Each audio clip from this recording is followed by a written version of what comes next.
کوئی شخص آیا خواجہ نظام الدین اولیاء رحمۃ اللہ تعالی علیہ کے پاس اور آ کر کہنے لگا کہ حضور مجھے کچھ عطا فرمائیے، کچھ یوں سمجھے کہ ضرورت مند تھا وہ۔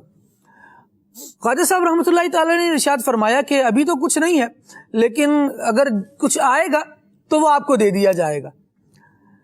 پورا دن گزر گیا، اتفاق یوں ہوا کہ کوئی ایسی صورت نہیں بنی کہ اس کو دینے کے لیے کچھ ہو۔ اگلا دن آیا تو وقت آپ نے مقرر فرمایا کہ اس وقت تک جو کچھ آئے گا وہ آپ کو نظر کر دیا جائے گا، لیکن پھر یہی ہوا کہ وہ وقت بھی آ چکا اور بارگاہ میں ایسا کچھ حاضر نہیں ہوا کہ اس شخص کو، اس ضرورت مند کو دیا جائے۔ تو آپ رحمۃ اللہ تعالی علیہ نے کیا پیارا انداز تھا بزرگوں کا نوازنے کا، اپنے جو چپل پہنے ہوئے تھے وہی ان کے پاس موجود تھے اور فرمایا بھائی یہ ہے ابھی دینے کے لیے، آپ یہ لے جائیں۔ یہ بھی دیوانہ ہی تھا تو خیر آپ کے چپل کو لے گیا، جوتوں کو آپ کے لے گیا۔ ابھی جا ہی رہا تھا کہ راستے میں امیر خسرو رحمت اللہ تعالی علیہ وہاں کے سلطان کے ساتھ کہیں سے آ رہے تھے۔ راستے میں اس کو دیکھا تو رک گئے، اپنی سواری سے اترے اور کہنے لگے کہ آپ کہاں سے آ رہے ہو؟ بتایا گیا کہ آپ کے مرشد کے شہر سے آ رہا ہوں۔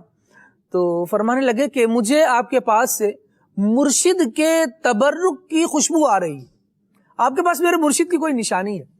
تو اس شخص نے بتایا کہ حضور یہ آپ کی خدمت میں حاضر ہوا تھا نظام الدین اولیاء علیہ رحمہ کی، تو انہوں نے مجھے یہ جوتیاں عطا فرمائی ہیں، اپنے نالین عطا فرمائے۔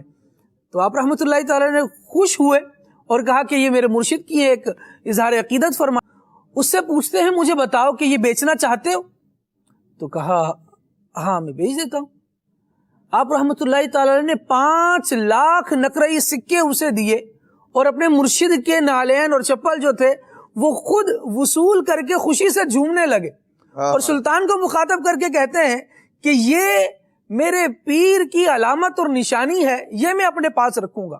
پھر نظام الدین اولیاء رحمۃ اللہ تعالی علیہ کی بارگاہ میں جب حاضر ہوئے تو سارا واقعہ ان کو سنایا اور سنانے کے بعد کہنے لگے کہ وہ جو بندہ تھا اس نے صرف 5 لاکھ سکوں پر اکتفا کیا، اگر وہ اس پر اکتفا نہیں کرتا تو میں اپنی جان بھی آپ کے نالین کے لیے دینے کے لیے تیار ہو جاتا۔ یہ انداز اولیاء سے محبت کا اہل اللہ ہی سکھا رہے ہیں۔